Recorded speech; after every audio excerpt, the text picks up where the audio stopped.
Jadi kita biasalah. Talo.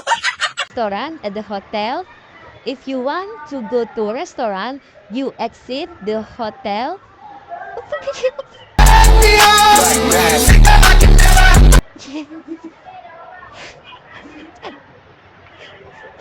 Then like you. استغفر الله العظيم استغفر. Buka cadarmu, Aisyah. Calon suamimu berhak melihat wajah aslimu. Anda ingin sukses? Anda ingin maju? Anda ingin berhasil?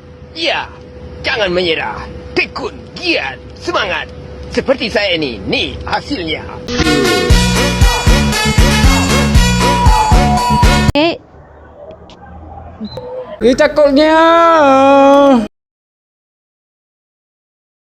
Talo.